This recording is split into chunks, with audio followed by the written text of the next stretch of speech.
All right. Good evening, East Hampton BOE.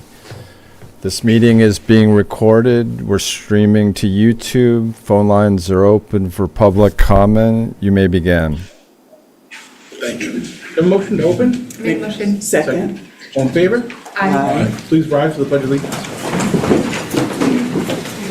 Allegiance to the flag of the United States of America and to the republic for which it stands, one nation, under God, indivisible, with liberty and justice for all. Can I just ask that you remain standing for a moment of silence for common board meeting?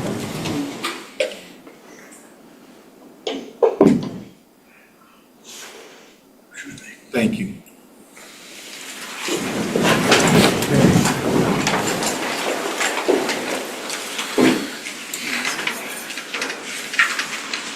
So turn it over to Mr. Vaughn. Well, this is that meeting, so I think this has become an annual tradition here and is my favorite meeting of the year to listen to everybody talk, the administrators talk about the hundreds of years of experience and dedication to the students of East Hampton and this community. Before we start, I want to thank Mr. Mandato and our students, high school students in the back. Thank you very much.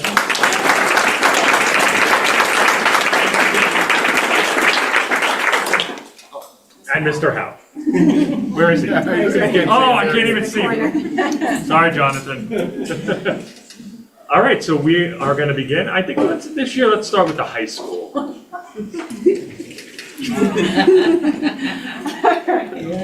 start with Patty. Great. Come on up. Come on. Yeah.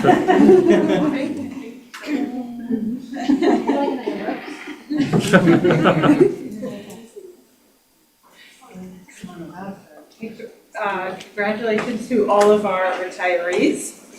So I have the honor of speaking about Patty Canigliaro, who began her East Hampton High School career in 1997. She has taught through 5 New York State math curricula, sequential 1, 2, and 3, math A and B, algebra, geometry, algebra 2 or trigonometry, Common Core, and Next Gen. At the beginning of her teaching career, she used an overhead projector just so she didn't have to turn her back on her students, and at times even audio taped classes so she could work on her classroom management. True story. She then became a national board certified teacher along the way and tried any and every way to get students involved in class, including Geometry Survivor, yes, the board game. And we were also reminded about an Angry Birds lesson she created to teach parabolas. The students had to make the equation of a parabola that started at the bird and went through each of the few targets. I'm not sure we would allow that now, but there was a time. Patty has been the math coordinator for over 13 years. And as coordinator, Patty is patient, fair, and engaged with her whole department. She is so committed that when the faculty first started dressing up for Halloween, she had her mom make the whole department Star Trek t-shirts so that they could all participate, and hopefully they won the contest. Mackin dressed up nice. And even got back up. More importantly, in my 4 years, and I'm sure Adam can say in his years, we have never seen Patty get upset or irrational as a coordinator. She is always willing to work with teachers, administrators, and families to figure out what is best for kids. And as the coordinator, she led the math department through data-driven instruction, universal backwards design, depth of knowledge, and lesson study. Outside of the classroom, she was the cheerleading coach for multiple seasons and multiple years. Go Bonic.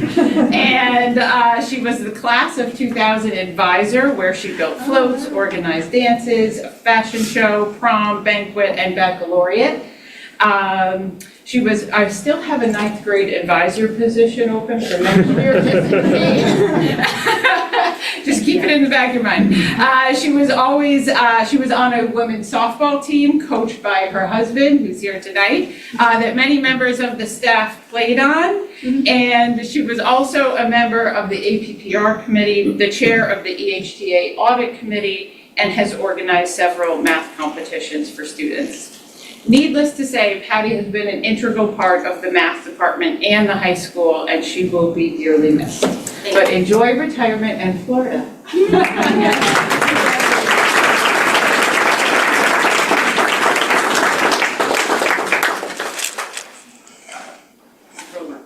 Oh, excellent. Oh, I'm doing part. Congratulations. People, sorry.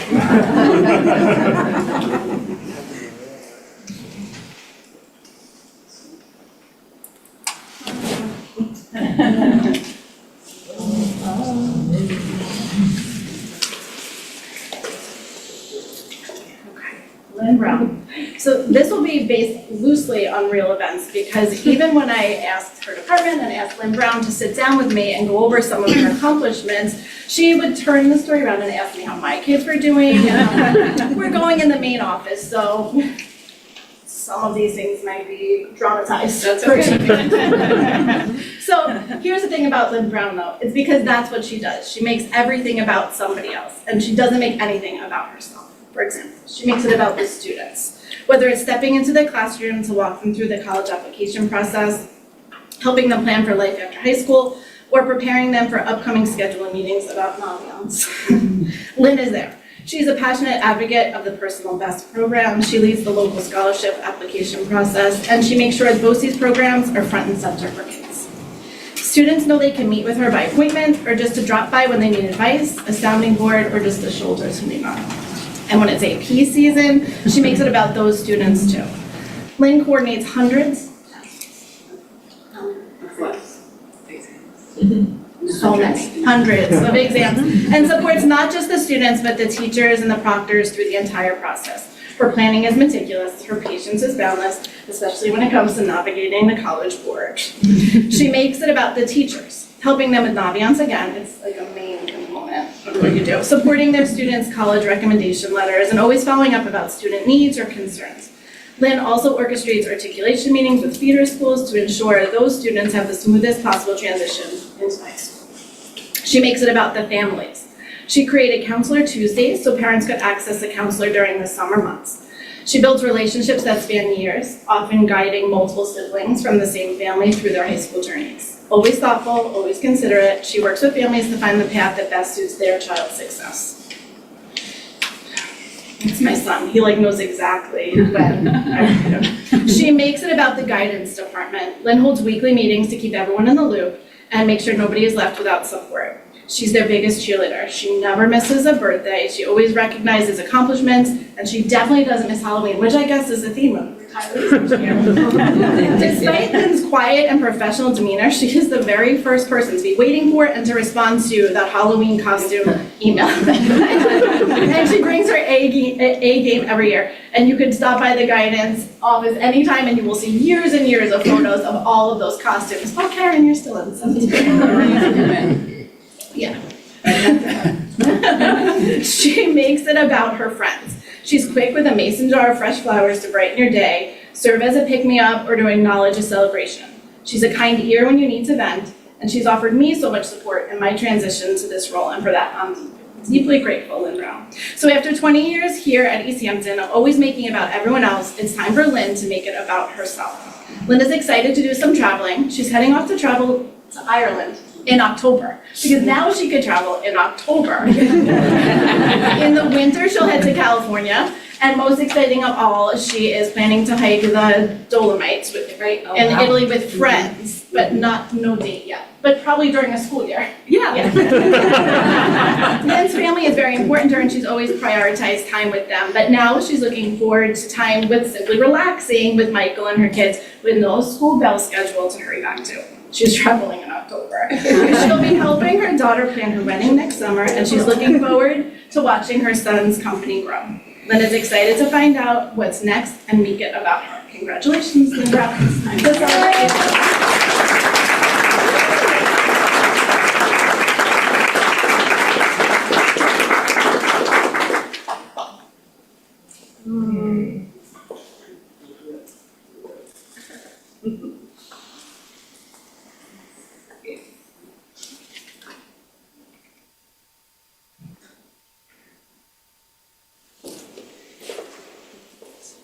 Good evening. I have the privilege to speak for Senor Peter Giacomo. Peter, we are so honored that you finished your career in education here in Stanford. Peter has had 36 years in education. Wow. That's a lifetime for some. Peter, I'm 36.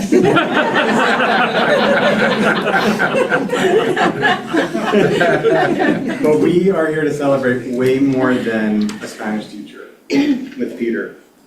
Peter has been a mentor, a role model, a daily dose of good humor, and let's not forget, a smooth dancer. We're gonna get to that later. Peter's commitment to education has always gone above and beyond. Despite a commute that could rival some people's entire workday, sometimes over 3 hours, round trip. Yes. He never used it as an excuse. Peter still made time to attend a student's parents' memorial service. And though science wasn't on his teaching schedule, he was a regular at the Science Research Symposium, another night event. And if you ever wandered the halls early in the morning, you'd know exactly where Peter's classroom was. Not just by the open door, but by the sound of music drifting out before first period even started. He played it not for himself, but for the students, to help them shake off the grogginess of the morning, to bring a little joy into their day, and to make them feel like this was the classroom to be in. That's the kind of energy and care Peter brings. His classroom wasn't just a space for learning Spanish. It was a space where students felt awake, seen, and encouraged to show up as their full selves. And it wasn't just the students who felt that support. Peter has always been there for his colleagues, whether it was giving thoughtful, no-nonsense advice about professionalism or helping an aspiring administrator prep for a big interview. Every bit of his wisdom has come wrapped in kindness, and usually with a clever remark or two. When Sarah Smith found out that I was going to observe Peter this year, her exact words were, "It's a real treat, enjoy." And I think that says everything.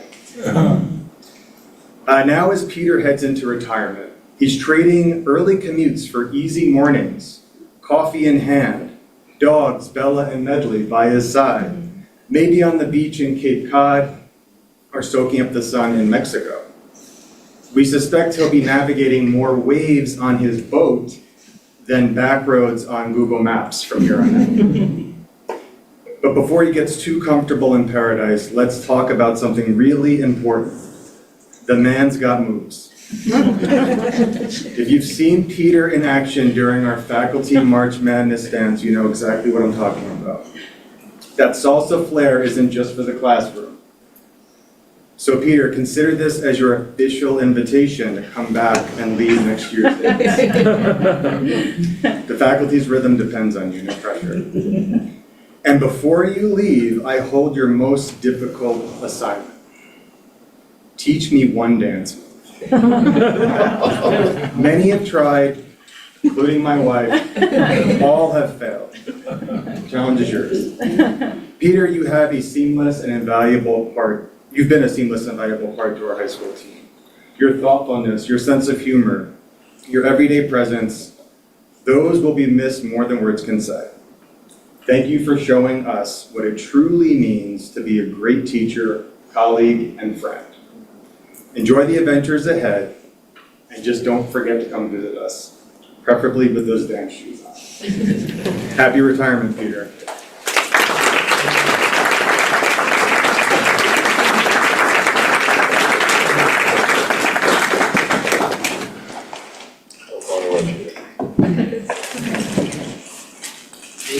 Oh, thank you. Thank you.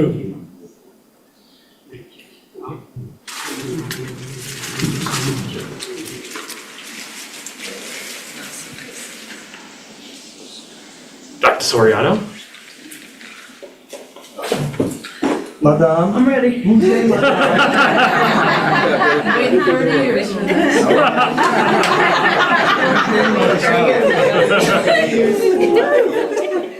Okay, so tonight we celebrate a teacher, a dramatist, a traveler, and a true educator who has left a permanent mark on the hearts and minds of countless language students during her tenure with us, our beloved middle school French teacher, Madame Rao.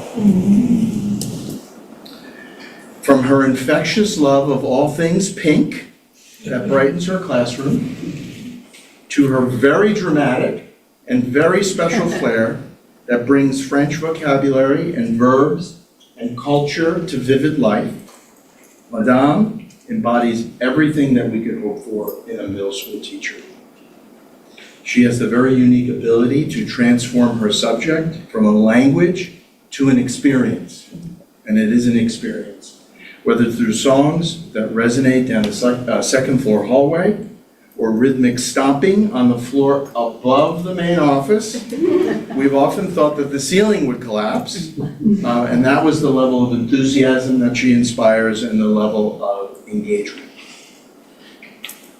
Her dynamic personality, her ooh la la, and her je ne sais quoi has captivated the many middle schoolers in her orbit, turning even the most complex grammar rules into very accessible and active adventures as our students bouge around room 211. Learning in her room, as you would imagine, is active, it's joyful, and there are no students here, a hell of a lot of fun. Beyond her rose-colored glitter and catchy earworm songs about verb endings and prepositions, Madame knows how to set high expectations for her middle schoolers and maintain classroom discipline when needed.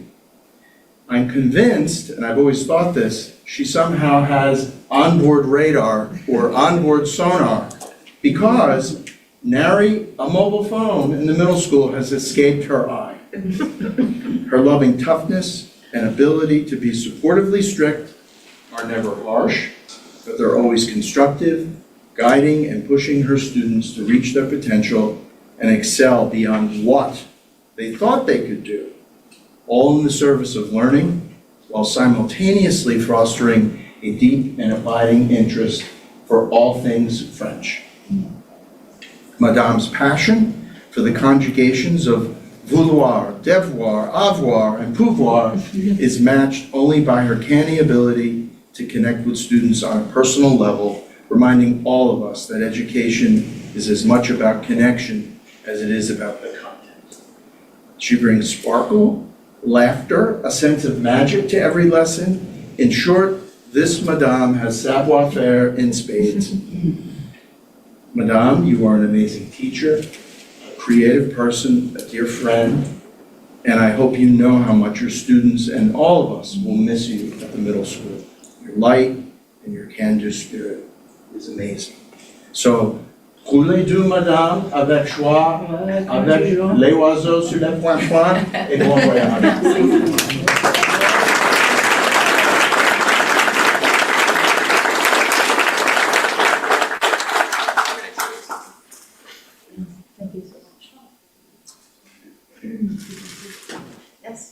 There you go, Karen. It's not goodbye, though.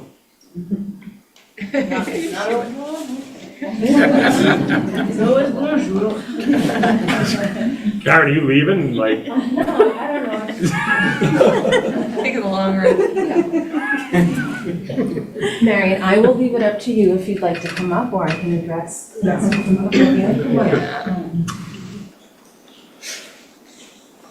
So I have the pleasure of honoring two retirees from John Marshall this evening. It's very hard to follow up because I've had such a wonderful career working with so many of you, so. Marion. Working with Marion has been an absolute pleasure. She is truly a consummate professional. In the time that I've worked with her, it's clear that you have a great love, not only for teaching, but also for learning. Marion possesses a wealth of knowledge in so many areas that even her colleagues are surprised when a topic comes up, that Marion has that depth of knowledge in this particular area that maybe we never knew about. Marion has been a beacon for our students. She's worked with so many of our English language learners over the years, teaching them the English language and creating an environment where students felt safe to take risks in learning their new language. She is flexible and kind when working with her students, and she is a trusted colleague. You'll often find that teachers are seeking her out for guidance on how to best support their English language learners in the classroom. She's always collaborating with her teammates to support language development across all different content areas. When I asked Marion's colleagues about her outstanding characteristics, it really wasn't a surprise that I heard a common theme throughout all of your colleagues' responses. She has a great love of American history, and specifically, she loves to teach about the American Revolution. The excitement and enthusiasm that Marion brings to the subject area is contagious, and our fourth graders absolutely love learning social studies when Marion is at the front of the classroom. You may or may not know this, but Marion's also an expert editor. She has an extensive knowledge of word origins and loves all things grammar, and is a valued colleague and is the staff's go-to when someone needs assistance in editing something or correcting their grammar. I have also been told, Marion, that in your retirement, you're looking forward to learning how to cook. Yes. And that pizza is first on your list, so feel free to come back and share with us what you've learned in the kitchen. Marion, thank you for your dedication to the school district and your unwavering support for our English language learners. You will be great learners. Congratulations. Thank you.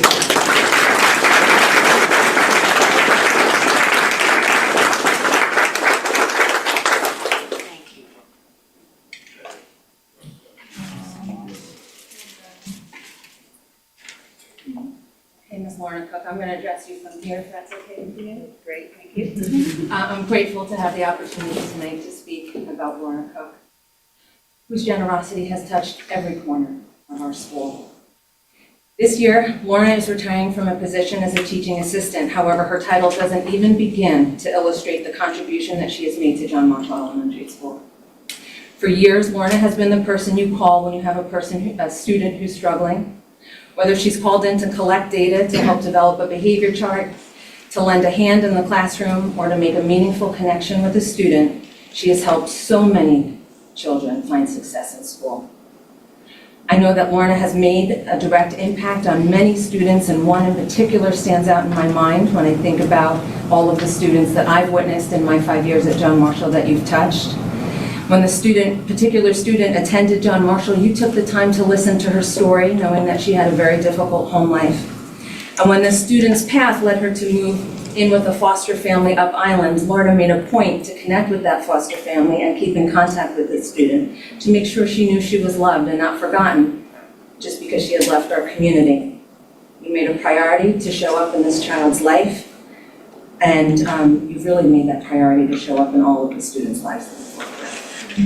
Beyond the classroom, Lorna is one of the most generous people I've ever met. She's always the first to offer help, share a smile, or lift someone's spirits. She, well, you know this, you've been at the helm of so many of our major events, whether it's Sunshine Club, caroling, staff get-togethers, or Secret Santa. Outside of scheduled events, Lorna is always there to support her colleagues, whether it's been through hardship, illness, or celebration. You are at the forefront of planning home visits, collecting for gift cards, sending food, and overall supporting your colleagues. Lorna is the type of person that if you shared with her that a family member of yours was having a surgery, she'd bring a gift basket for your family member, even if she had never met your family member. Lorna never forgets when a colleague tells her a story, and you always support those that you work with, and we're really going to miss that in the building. Your retirement is leaving a legacy of care, commitment, and true generosity at John Marshall. You are already missed. Congratulations.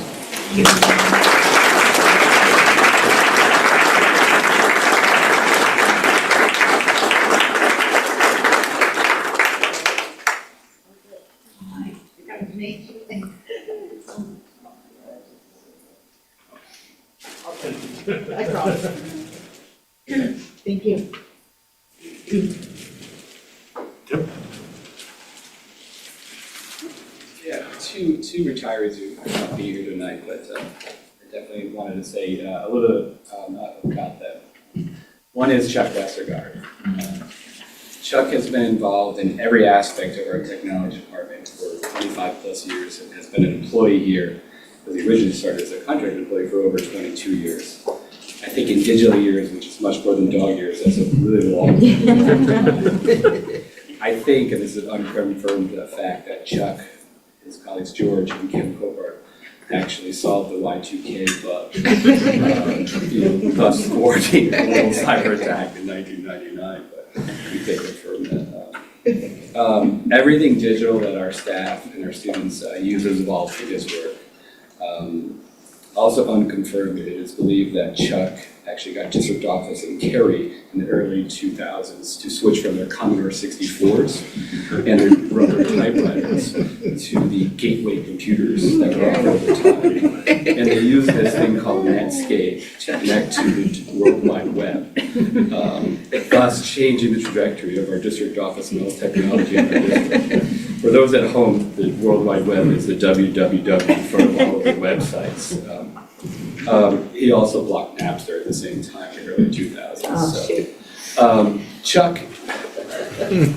Chuck has helped the district transition in so many different ways in his 25 plus years.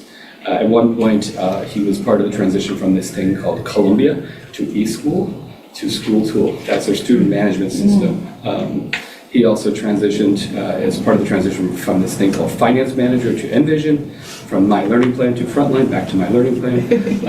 And he has transitioned, I think, in my time here, at least 3 or 4 digital camera systems, and they all seem to work. So he also knows a lot about servers and switches, and that's interesting. No one else knows about servers. Chuck's influence to all things digital is immense. He was in the forefront of our one-to-one device initiative, and that was obviously accelerated during the COVID pandemic, and he handled it with a real champ. He also is exceptional with cybersecurity. He has thwarted numerous cyber attacks, like the cyber ninja he is, and he did not even need nunchucks. His involvement in our instruction technology is also top-notch. So anything digital we have, Chuck has been involved with. Folks that work with him cannot express, how grateful they are to hear all of his advice and his patience and whatnot. Some have even said, even though they've heard it, they still listen to it. Chuck, to say the least, leaving will is a huge hole for our district, but he can leave knowing with absolute certainty that he's left the place better and when he arrived here, and we're pointed in a very good direction because of Chuck's leadership all these years. So Chuck, congrats on the next chapter in the life. So.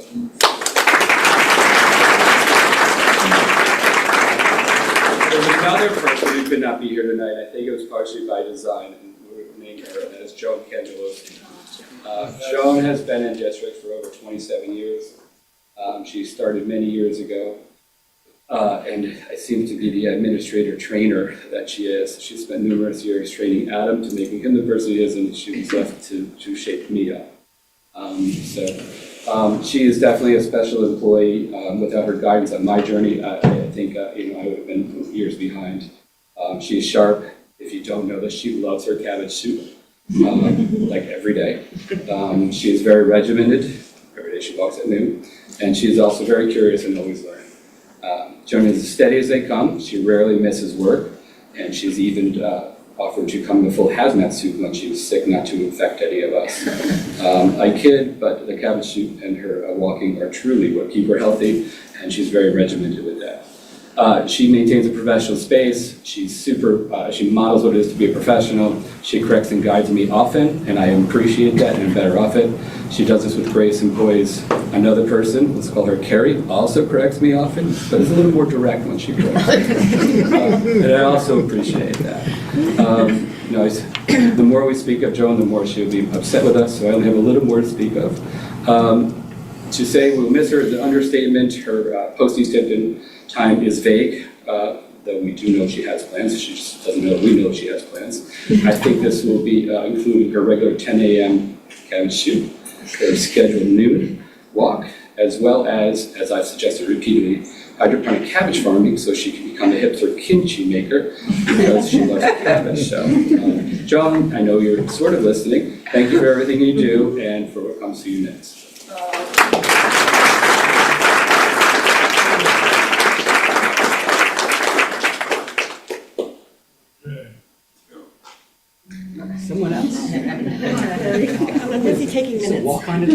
came to see this, so. You're real busy, huh? Okay, what you got? No cursing at this, where do I begin? Carrie has served the staff and students and community of East Hampton for the past 35 years. She's held various clerical roles. Over the last 15 years, she has been the secretary to the superintendent and the district. Her institutional knowledge is second to none. Her intuition as it relates to the district has provided multiple superintendents with a supportive and loyal assistant. Carrie always acted in a way that put the business of East Hampton first.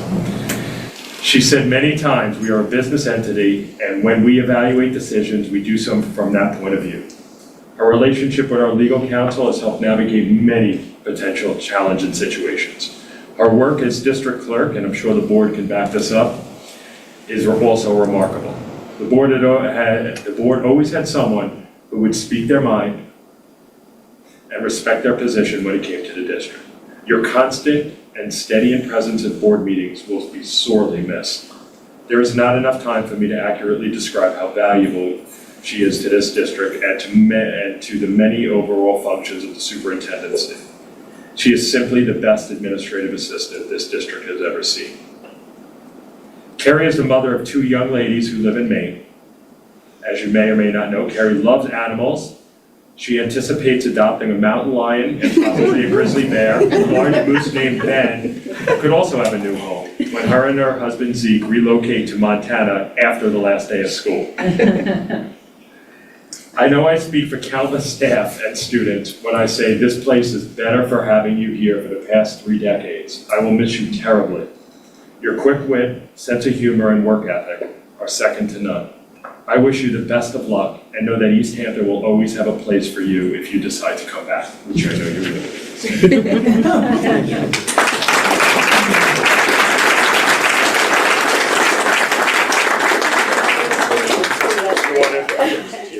Congratulations to all the retirees, but Carrie, thank you, from me, and I know the rest of the board, and everyone, I'm sure will have a comment. But in all seriousness, Carrie has shaped a lot of what you see at this district. Carrie's been a big part of it. And I thank you as coming in from a brand new board member. I was only here a third of the time that you were here, but probably the most important times of the district. And you stepped up. When I came in, you were always there with a question, whatever it might be. And Carrie always had an answer. And if she didn't know the answer, she'd find the answer. And, I learned early on you sign nothing without Carrie checking it 3 times. Otherwise, forget about it. But she protects the district, she protects her staff, she protects the board, and the people of our community. And Carrie, thank you so very much for everything. I'm going to miss you a lot. It's been my pleasure. Thank you very much. Thank you, Gary. To all of you, I'm a professional retiree. It's ready or not. We used to run a course, the union, teachers union, ready or not. And you can figure out the money, but especially to all you retirees, you have to figure out what you're gonna do for 40 or 50 hours that you put in to this job here. We really appreciate it. And then with respect to Carrie, we all know the secretaries run the school. We know that, that's the case. And Carrie, not only did you run the school well, but you almost try to keep me straight. And thank you all. And Karen, I gotta say, it's not goodbye, because we need language teachers. And the gentleman, the Spanish teacher there, we need help. And we love our retirees to go back and stay with us, right, Linnea? That's right. And one other thing, God bless Jim McMullen. Yes, agree. Was a wonderful teacher in the school system. Okay, absolutely. It's weird that my 2 secretaries I had here are retiring at the same time and the same day, but whatever. I want to wish everybody, the amount of history here and the thoughts that go through my mind and what you have given to this school district is very, very special place. And I feel I could say that because I've been in other places. what you have done, and some of you I've worked with directly, some I haven't, some I've seen you in this capacity. This place is, and I said it about Carrie, but I can say it about everybody, this place is better for having you, and we were so blessed to be blessed by your presence for all the years that you were here, every one of you, and I truly appreciate you, and I wish you the best of luck in retirement, and you are always welcome back. And this is the best thing, so I would hope you don't want to see Sarah Smith's presentation on cell phone banning, so you are free, please retire, well, you can leave anyway, because you care, but please grab some cupcakes, some waters, and see you at the retirement party.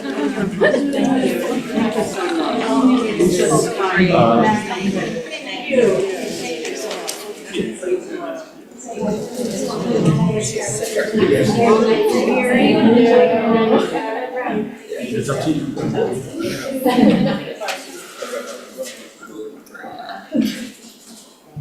Congratulations. Congratulations. Thank you.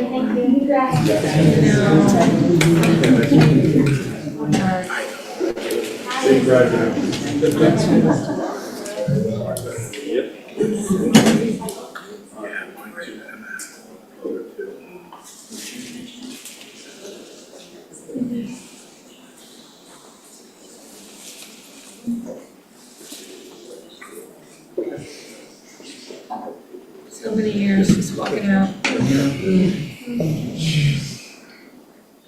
Okay.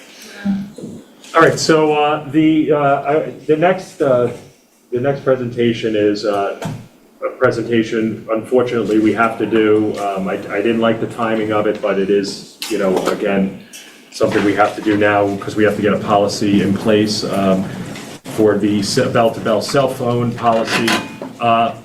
Let me let the board know, both the elementary school and the middle school have already they already have successful programs. There's nothing that needs to be done. The policy, as it is as a board policy, Sam Schneider is getting from Erie One BOCES. We're waiting for that. That'll be a generic big policy. What you're about to hear is procedural from the high school level, from Sarah, and it's, again, I don't dispute what the governor is doing. I just, the timeline's a little off. I'm not thrilled about it because we actually have to have this policy in place by August 1, and we have one board meeting between now and then.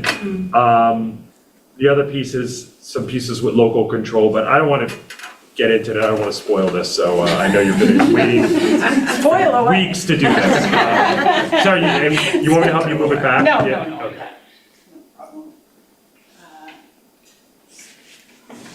Sorry.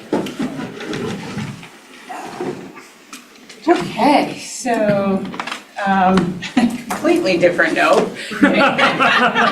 Change of tone, nothing like timing, but I will actually, Luke, is it this one or?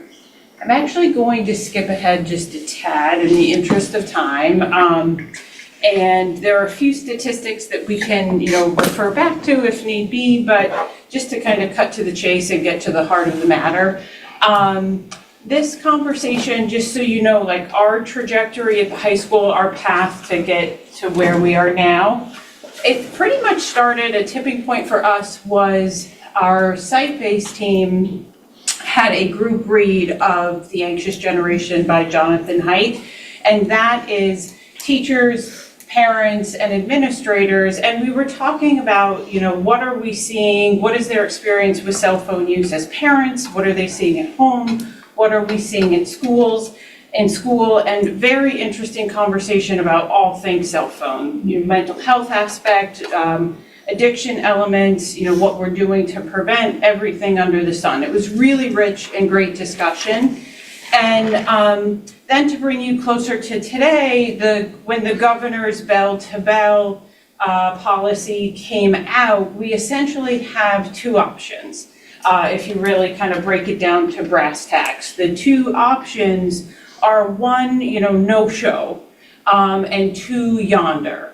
And no show at the high school level is an option, but in my personal and professional opinion, that is a very big ask of a high school student to go from having access to your phone pretty much most of the time, except for when it's in a pocket in a classroom, to it is in my bag, but I can't use it. There's a muscle memory that has been developed for students, a habit, if we want to think of it differently, an addiction. And I think if we went no-show, I think that is a very unfair thing to ask of students, that there would have to be some sort of intervention to help them with that.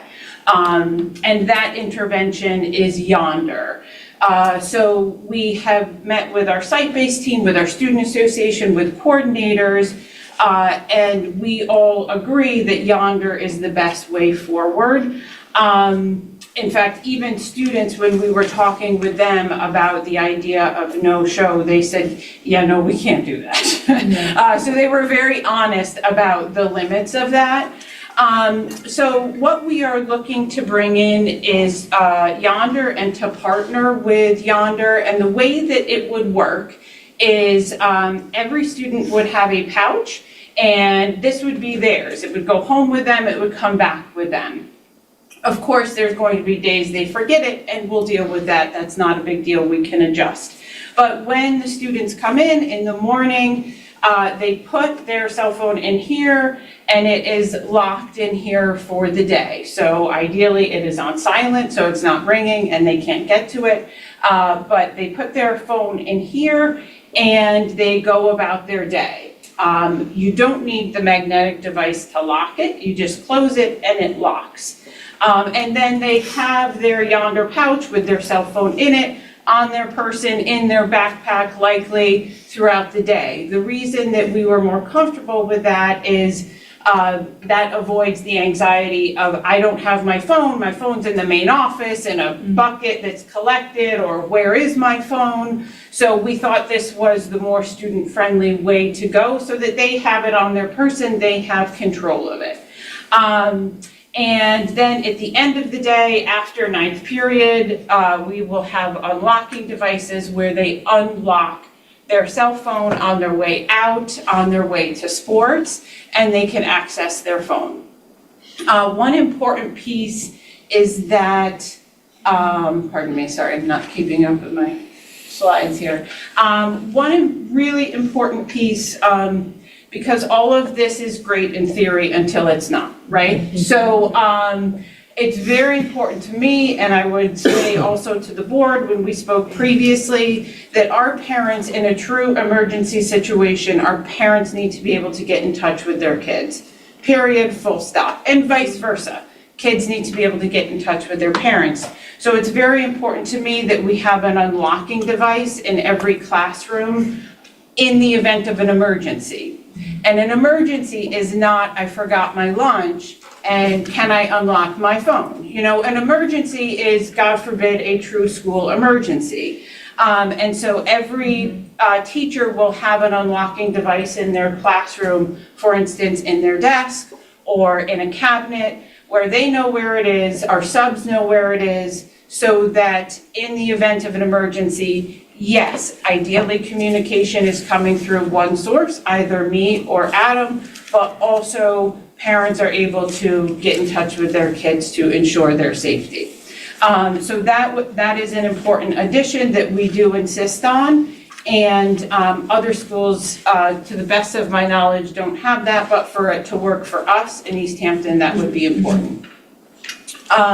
In terms of the communication plan and where we go from here, as Adam said, the timeline is not ideal, because you know, it's a busy time of year, and to get to parents to explain everything behind this is a little tricky now. But nonetheless, we will try to sneak in a June meeting with parents, definitely meetings and mailings over the summer, so that they will be aware of this. For our students, you know, our normal ways of communicating, BBS, 9th grade orientation, class meetings, all of that stuff will be happening. In September and October, thanks to our new partnership with Stony Brook, we are looking at the possibility of talking in parent presentations in September, healthy habits for back to school in September, then maybe narrow that in terms of healthy habits for, digital use, and then giving parents strategies at home, that they can use. Because as we said, this solves the problem in school, but maybe not necessarily globally for the student. And then I think the most important piece of this is going to be, a transition for all of us. And I think the most important thing is that, as we always do when there's a change in policy or there's a parent concern, we are more than happy to meet with people as needed, if they have individual concerns about this, as we always do. And I do think that with discussion, we can come to, something that, the parent feels comfortable, but also the student's able to abide by our policy and procedure. So, What's the first year cost? $40,000. Yeah. What is subsequent years? Subsequent years is, the contract is $10,000 thereafter. So it's 40,000 initial, and then 10,000 for the contract. Karen, We budgeted that, we had to put it in our budget. We I did budget for it. anticipated it, well, Sarah anticipated it. I mean, it was gonna be there, so Karen, what's our present policy? 50 the first year, but no subsequent, Yes, except replacement Year. pouches. except for Right. if we have to, 50,000 for the first year, no subsequent fee, except if we have to replace replacement these. and, yeah, Which we okay. will have to do, yeah. And, But not to $10,000. And the reason it's a bit more than what she originally said Plus is because we changed it because the individual. the magnets in the class, yeah. Yeah. We put them in every classroom. Karen, what's our present policy? Our present policy is that when a student goes into the class, in fact, we have them right here.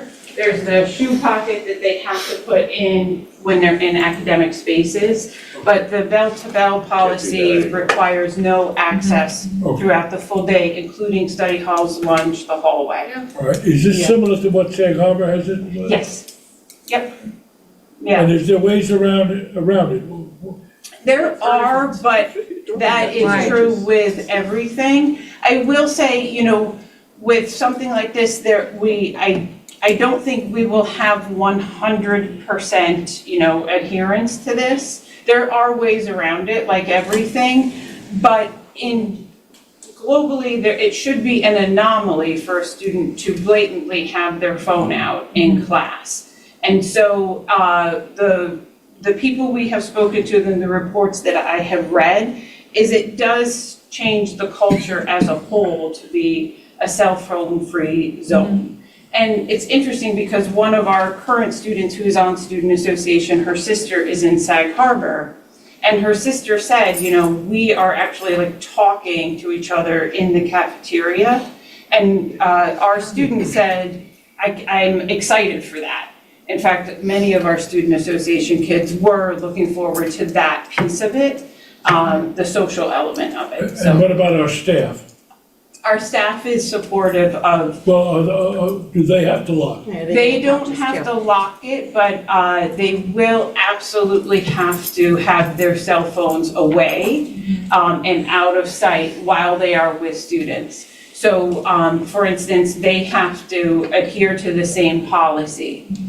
But they don't lock theirs up, they just have to have their phone out of sight, away. And that's true for, we were saying as administrators, we're constantly texting each other. We have to move away from that and rely on the radios. Like, I will no longer be walking down the hallway and have my cell phone on me. All right, so a parent needs to talk to her kid. So they call. What do they do? They call the main office, and that's actually, thank you, a great point in terms of, we'll continue to put out the numbers in the main office in guidance that they can call, the nurse's office, which we were just talking with our clerical today. That is going to be an influx, in terms of phone calls that used to be text between the parent and the child. Right. Now those calls are going to come to the main office, so certainly an adjustment there. Burden there. It's going to be a bit of a So is it gonna be carte blanche?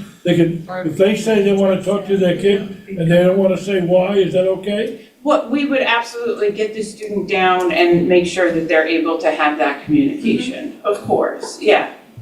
Didn't you mention when we did the preview that there was a table that near the office where the kids were going to have access Yep. to a phone to call out? But Exactly. obviously they're gonna be monitored by the. Yep, and so we have to add Everybody additional. forgets their cleats once in a while, Yeah, you know? exactly. And I think that's going to be the Serious. trickiest part of it, like, you know, like families now, you can do everything on the fly and throughout the day. And just that planning before they leave. And of course, as always, you know, when people forget things or things come up, just reminding people of those phone numbers. And yes, adding phones that students can call out. And they also, you know, our social workers, our guidance, our clerical, you know, happy to help students with those phone calls. Yeah. Well, does this apply just to high school or all schools?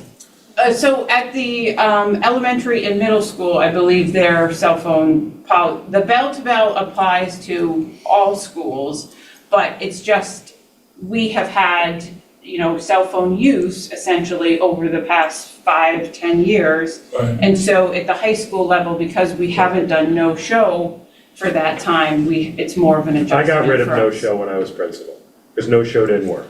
Right, it doesn't We were work. suspending kids like ridiculous amounts, not because of the cell phone, because the governor will not let us discipline kids for phone possession. It was because when the kids showed the phone, it resulted in a confrontation with an adult. That Right. thus being an insubordination, therefore suspension, usually suspension out of school. So I got rid of it and said, okay, let's take a new approach. Let's do something different. Let's let the kids have them in the hallways and common spaces and free periods. And I think we'll see a significant decrease in suspensions, which And we did. unnecessary discipline. Yes, we just got every kid addicted to cell phone stuff. So, I mean, on the other hand, I guess it worked, you know, Sarah, but- I have a question. So what about with So watches? those would have to go in the pouch Yeah. as well, because they have access Right. to everything on there. Right. You know, so those would go in the pouches as well. Those can be mounted on the walls in every classroom Yeah. also. I've seen some They- videos they with schools could. where the kids are walking, hitting it on the way out. Because Yep. my main concern and my main opposition to it, which I've been very opposed to this the entire time, I love Charlie's no-show, but also the education piece, because technology is here to stay, and we're gonna have to teach these kids, this is gonna be part of their lives forever. So I love that at the middle school level, we're delving deeper into that. But if we have to have this, having those and having every student have access to it in an emergency very quickly, because you did show us how quickly you can use that to open it. But I would suggest that maybe we have them on the walls, not in a teacher's, locked away in a teacher's desk. Mounted. Because, Yeah. obviously somewhere that the teacher can see, the kids aren't gonna get up in the middle and, you Yeah. know, go unlock it. Right. But they need to have access to it very quickly in an emergency. Yeah, absolutely. So we're still working out like where everything is gonna go. The ones in the front will likely be on wheels that we can wheel in and out. Where do they need to be in sports? Do we need to open up a second exit at the end of the day? So, you know, is there going to be a ton of, you know, backup at our exits? So absolutely hear you on that. So I will keep you posted as those logistics of it come together. Too bad Yeah, it's more not like more It's a is learning better. curve. Right. It's a gonna be learning curve. for everybody, right? It's a And learning more curve. access is better than less, and that's a great Yes. idea, rolling them in on the cart so that you can have them, but at the end of the day, you can, because that's gonna be a bottleneck getting everybody out of the school at the end of the day. Yeah, Sag Harbor, I mean, it's obviously distinctly different size-wise, Yes, you know, a right. building of 1,000. I will tell you, Cold Spring Harbor had it, much larger school. Yeah. Everything Sarah has said exactly is what their experience has been, you know, not 100% compliance, but better compliance than was before. But obviously you'll figure out the exits, the exodus, I and in think the the classroom. kids are actually excited about it, because the thing that's obviously quite different from the high school than the middle and the elementary, I mean, these kids are driving themselves, these kids are, you know, it's a different age group, so where you went, you know, I mean, phones are obviously more prevalent in that group, but the kids we've talked to, and it has been a different group of kids, They seem excited because, again, something that's hard in all of the schools is peer pressure. And so many times the kids don't want to be the ones that are saying, I'm not going to use my phone, but when we're taking that away, that we did a day without cell phones, and the kids we saw what Sag Harbor was excited about, when the kids were talking, our cafeteria was loud again, and the kids were talking, and that was really nice to see. And so I think, like, again, asking them to no show for this age group is difficult because they've known it for so long in so many different capacities. But for us saying everybody's doing it, that almost takes that pressure away from them, and I think that they're gonna lean onto that. And is everyone gonna do that? Of course not. But I think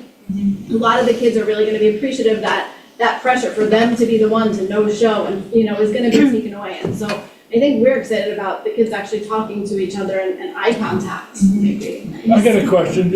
At what age do kids get cell phones? Karen, you got, 8, they 9, all have them, but kindergarten kids? fourth grade typically, whereas Yeah. fourth. So, And smartwatches. Karen and Charlie, what are your biggest problems with cell phones? Charlie doesn't have it. Yeah, Charlie has a great policy.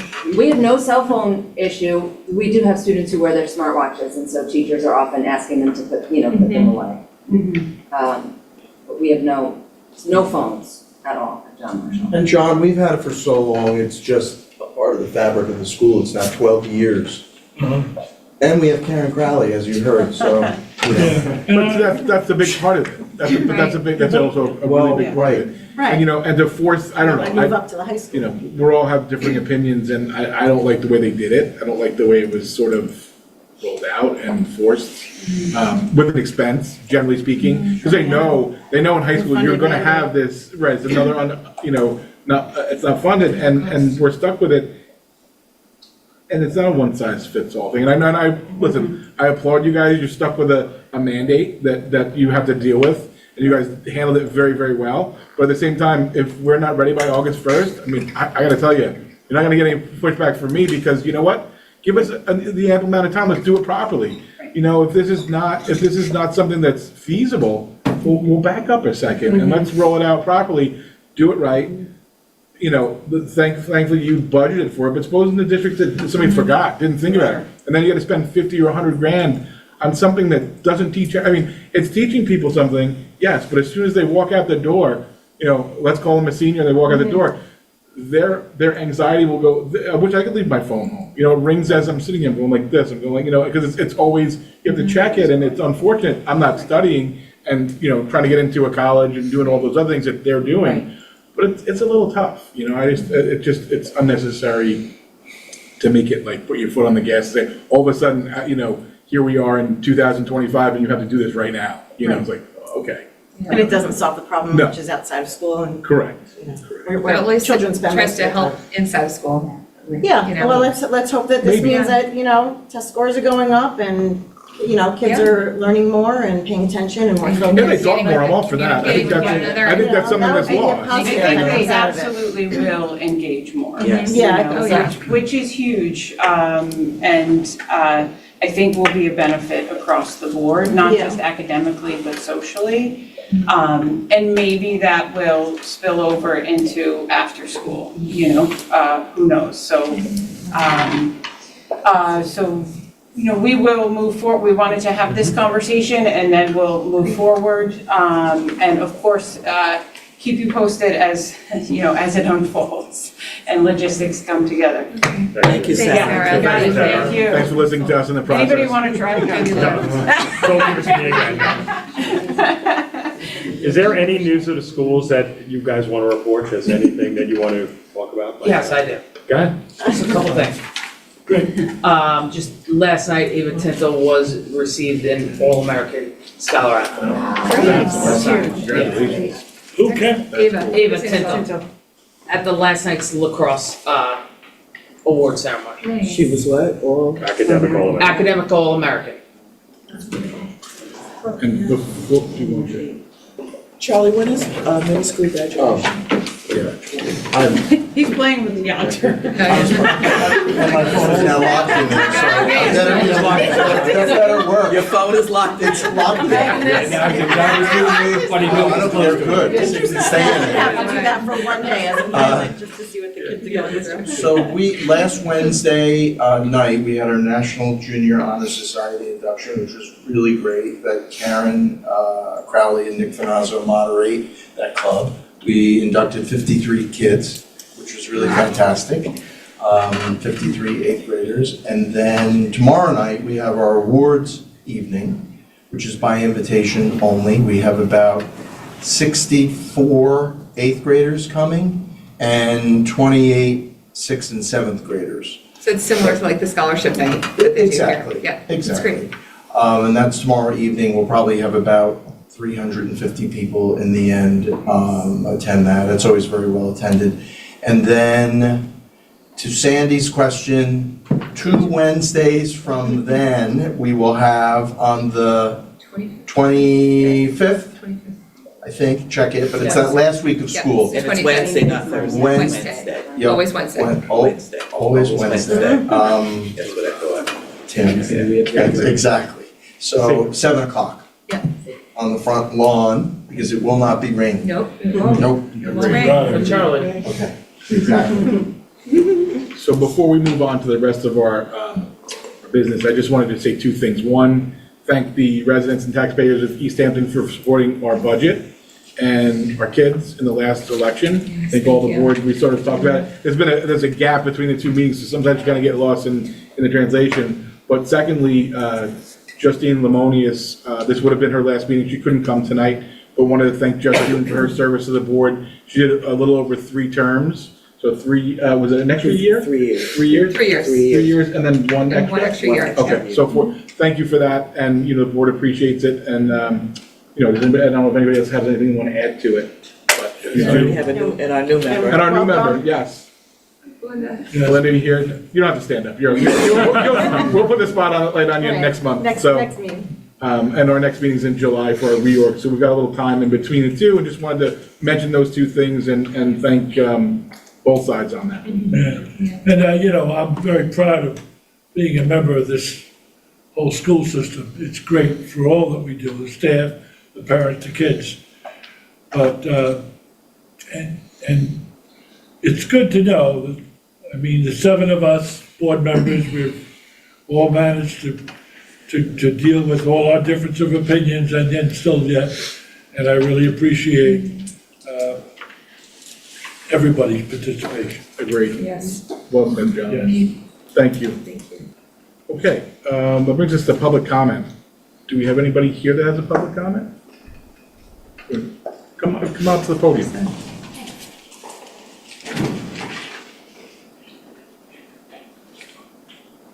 You just state your name when you come up. Sure. Marissa And Fred's reading it, Cangelosi. yes. Thank you for having me. I appreciate your patience because I need to convey something that maybe nobody here understands, but I do, on behalf of myself and other moms of girls who are in middle school or maybe high school and have been to a school that has a dress code policy. So my daughter has been dress coded 3 times for outfits that were apparently considered extremely brief. I'm going to show you 2 of those shirts. They showed between a 1/2 inch and 1 inch of belly skin. Here's one, extremely brief. Here's the other one. And the other one has been donated, but was also extremely brief in this manner. Sorry, which building age? The middle school. Okay. And I just want to add that I'm a big fan of the middle school. I very much like the administrators. I very much like the teachers. We've all in all had a good experience. This is not a good experience. It's gotten to the point where several mornings, 2, 3 mornings, I can't get her to school. She's crying hysterically. I have nothing to wear. We're spending 40 minutes trying to find outfits. I'm late for work. She's late to school. Twice I wasn't even able to get her out the door. Crying hysterically. I hate it there. They control me. I'm being terrorized. So I looked at the dress code, I saw that it said extremely brief. I talked to 3 staff members whom I adore at the school, and each of them said basically the same thing. They said, essentially, you kind of need a second wardrobe for school. And I said, well, A, that's called a tax on women. B, I don't have that money. But C, I'll give it a try, you know? So I sent her with my mom to TJ Maxx. She calls from TJ. She's like, there's nothing here. There's nothing cute. And I'm sorry, but a woman, a human, is allowed to want to look cute. Oh, it's allowed to want to feel good in their body and in their clothes. So I say, okay, fine, we'll get you stuff online. It probably won't fit. I'll probably have to return it. I probably won't have time to return it, but you know, we'll do it anyway. So I go onto Nordstrom.com, right? A classy place, you think. I look up shorts for girls. Literally, out of like the first 3 pages, there were 2 pairs of shorts that were long enough, and they looked like they were for 10-year-olds. She's not 10.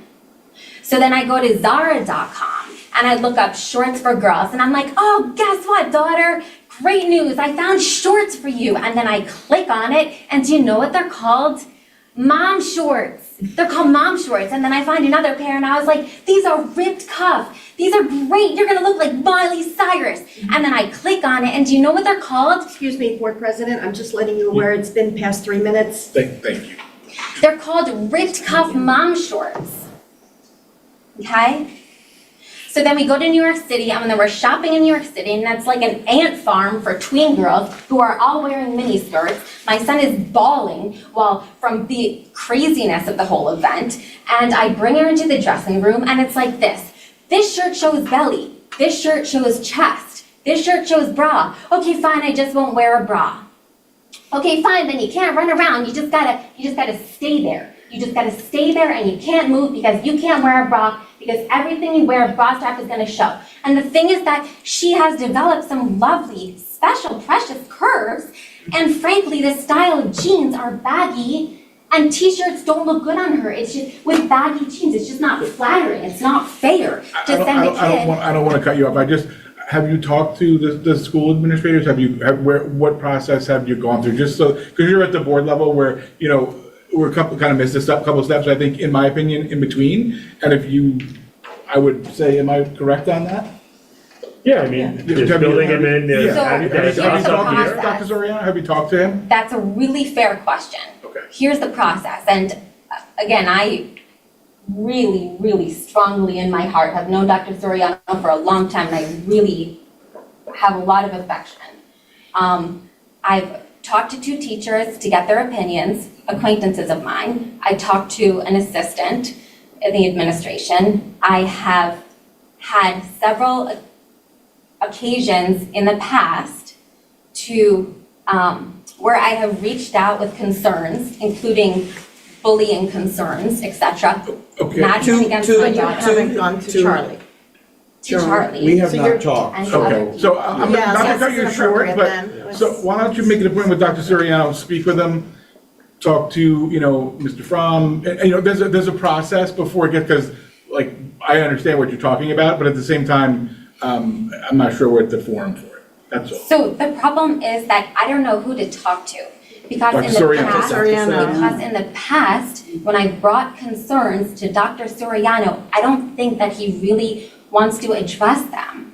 Okay, well, I'll redirect you back to Dr. Soriano, and if you don't get what you need, then I would say, Mr. Fromm, are you next, or is it Or Mr. me. Fine? Either one of us. Yeah, listen, there's a process, so I just would just redirect you to Dr. Soriano and start there. That would be the best thing to do. And then how will it proceed with Dr. Soriano? And make an appointment with him. He'd have to go to him with your concerns and And set up are an you gonna be appointment. receptive when I email or Well, who call? knows? Yeah, Of course, I mean, I would Yeah. always. Because I haven't felt that in the past. But you're just saying you have a lot of affection for me and everything is good, so I don't understand. The thing is this is the first I'm hearing about this, that in the middle school, this is really not appropriate to do this back and I Seems a forth. agree. little But I'll unfair. stick at the Agreed. policy level, the Yeah. board has a That's- policy, we follow the policy of the board, it's in the code of conduct, and that the nurse is the point of contact, and has always been. It was Barbara Tracy before, now it's Amy And I've Remkes. spoken to the nurse. For, good, and that is the point of contact for dress code issues. And then if there were anything that would escalate from there, I would be the person to take it, but, and also, I don't have an assistant, so I'm not sure. He's the only administrator in the building. Yeah, I'm the only So that's it. administrator in the building. He's the one. So I would just recommend you make an appointment to talk to Dr. Soriano, and you should be able to go from there. And there is a dress code, and the dress code could be wrong. I mean, I bet you think the dress code is wrong. Could be right. All right? Who knows? And so that's something that we might address, but the first thing, I believe the right thing to do is to go through the chain of command and make sure that maybe maybe it can all be fixed in the school itself, not the whole school system, all right? Maybe it's just an issue at the middle school, and maybe you can address it.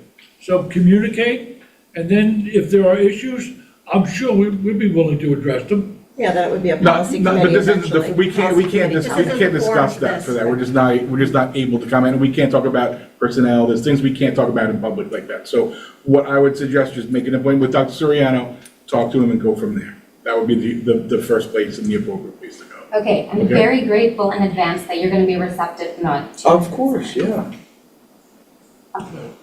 Thank you. Thank you. Right. But there is a policy, so you have to be prepared to hear the policy Right, from. It's the Dr. board's Soriano. policy. Yeah. Right. Well, I've never heard any other No one complaints has so ever- far. listen, when you This stood is up, literally the only complaint I've heard, so. And I've been here 12 years, she's been here longer, 13, Sandy's been yeah. longer, John's been longer than all of us, so this is news to all of Yeah. us, so. and that's why I'm bringing it to your attention, because I would venture to say that most people, most moms, are not brave enough to stand up here and tell this That story. could be, That could but- be, but if there's a policy, there's a policy, and Right. it doesn't mean that everybody likes a policy, but that's a policy for everybody.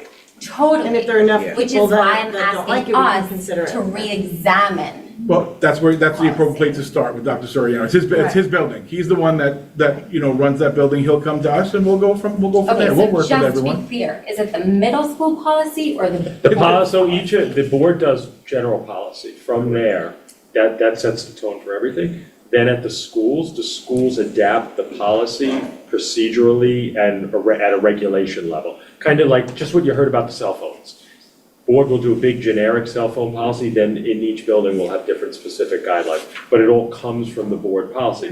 So for example, you would meet with Dr. Soriano, hopefully you can resolve it and you get an understanding and it's fine. If not, you go to the next level, which you come up to see the assistant superintendent or myself. We talk about it. If there's a real policy issue here and that it comes to light to us. And again, I was at the high school, that we had, the high school dress code there's different procedures in place there.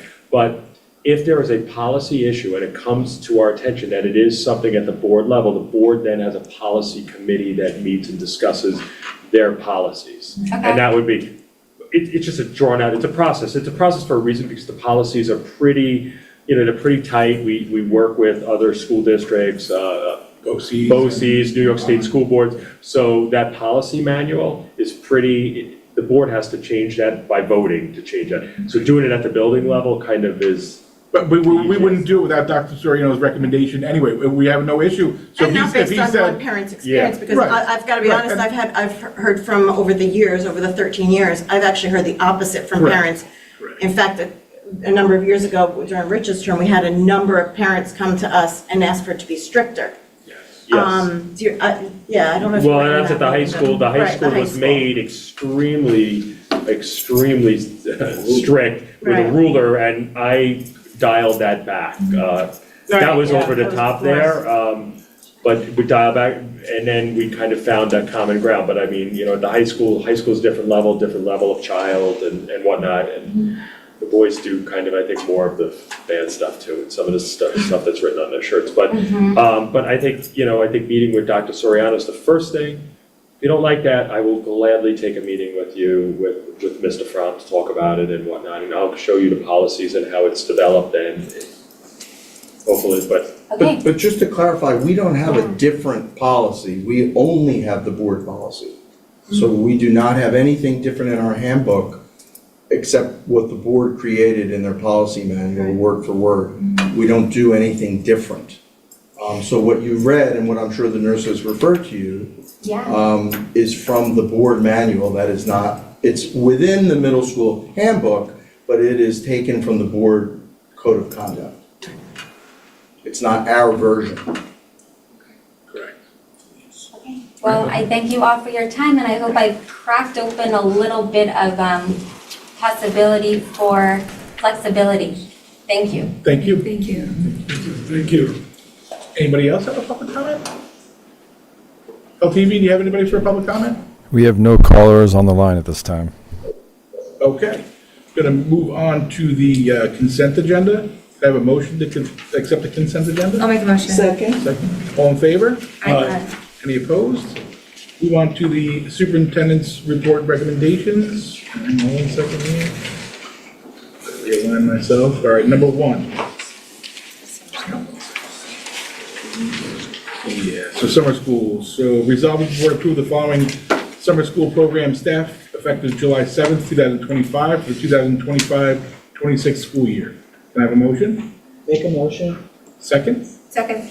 Any discussion? All in favor? Aye. Any opposed? Number 2, recommend that the board approve the appointments for the summer school bus drivers, transportation paraprofessionals, substitute custodians, and bus cleaners on an as-needed basis for the summer session, effective June 30th, 2025 through September 1st, 2025. Can I have a motion? I'll make a motion. Second? Discussion? All in favor? Aye. Any opposed? Number 3, recommend the board approve the memorandum of agreement between the East Hampton Union Free School District and the East Hampton Teachers Association regarding amendments to the EHTA contract pertaining military leave salary differential. Can I have a motion? I'll second. Second? Any discussion? Yeah, that was, it's with an employee who's active military, and we entered into an agreement as she was summoned upstate, so to help out this year, and now she's at training. So ourselves and the EHTA came to an agreement and doing right by the employee at our military service. Good. All in favor? Aye. Any opposed? Number 4, recommend the board approve the contracts for the 2024-25 school year. Can I have a motion? I'll make a motion. Second? I'll second. Any discussion? Yeah, Colette is, we extended Colette's contract.